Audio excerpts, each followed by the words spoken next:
सदगुरु प्यारी साध संगत जी, आप सभी को प्रेम भरी राधा स्वामी जी। साध संगत जी, आज जो हम आपको साखी सुनाने जा रहे हैं, यह साखी बहुत सुंदर साखी है जी।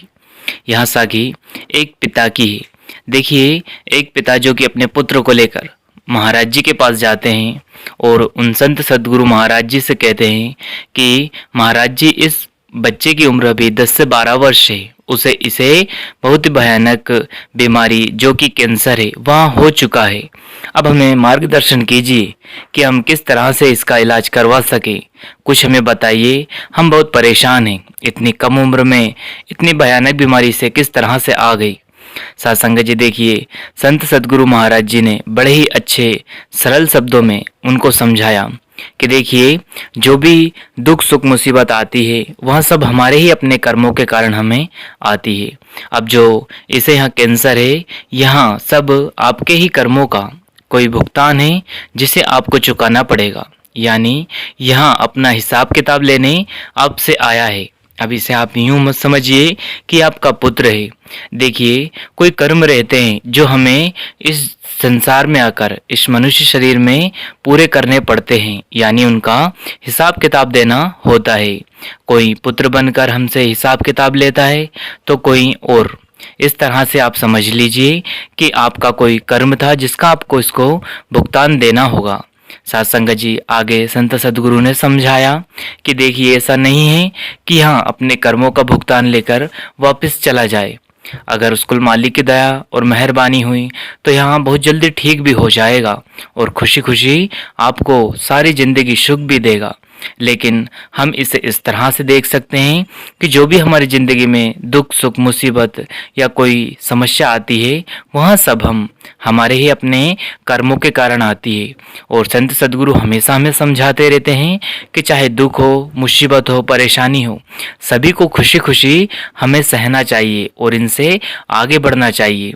देखिए, यह दुख मुसीबत जो भी परेशानी आती है, यह सभी हमारे अपने कर्मों के कारण आती है।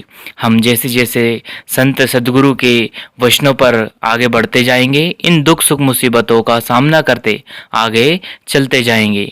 देखिए, इसके लिए हमें हमारे कुल मालिक ने जो नामदान की बख्शिश दी है, जो कि अनमोल धन है, हमें नित्य नेम से उसका अध्ययन करना है और धीरे धीरे अभ्यास को बढ़ाना है। जैसे जैसे हम सिमरन करते जाएंगे, अंतर मन में हमें वह ताकत मिलती जाएगी जिससे कि हम इस दुख परेशानी मुसीबत का सामना करके आगे बढ़ते जाएंगे। और एक दिन वो आएगा कि हम इन सभी से ऊपर उठ जाएंगे और फिर क्या सुख और फिर क्या दुख। तो इसके लिए हमें चाहिए कि हमें नित्य नेम से भजन सिमरन करना है जी, और पूरे 2.5 घंटे का वक्त निकालकर उस कुल मालिक की भजन बंदगी में बैठना है जी, जो कि हमारे सभी के लिए बहुत ज़रूरी है। क्योंकि किसी को नहीं पता कि कौन सी श्वास अंतिम होगी।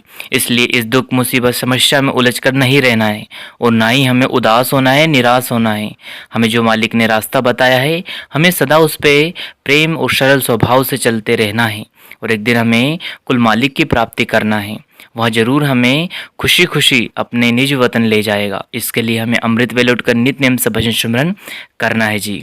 सत्संग जी, साखी से हमें प्रेरणा मिलती है कि जो भी हमारे ऊपर दुख मुसीबत परेशानी आती है, हमें अपने हिसाब किताब यानी हमारे कर्मों का लेखा जोखा देना और लेना रहता है, वहाँ हमें अदा करना होता है। इसलिए यह सब दुख मुसीबतें आती है जी। तो इनका सामना हमें तभी हो सकता है जब हम गुरु नाम लेकर उसकी भक्ति करें। सत्संग जी, देखिए, अगर हम उस कुल मालिक के बताए रास्ते पर चलेंगे तो दुनिया की कोई ताकत नहीं जो हमें डरा सके और हमारी हिम्मत को हरा सके। इसलिए हमें चाहिए हमें नित्य नेम से भजन सिमरन करें और मालिक की खुशियाँ प्राप्त करें। इसी के साथ अपनी वाणी को विराम देते हैं, फिर मिलते हैं किसी और वीडियो में। तब तक आप जी अपना और अपनों का ध्यान रखें। अंत में आप सभी को प्रेम भरी राधा स्वामी जी, संत सदगुरु आप सभी पर मेहर बनाए रखे जी। शुक्रिया।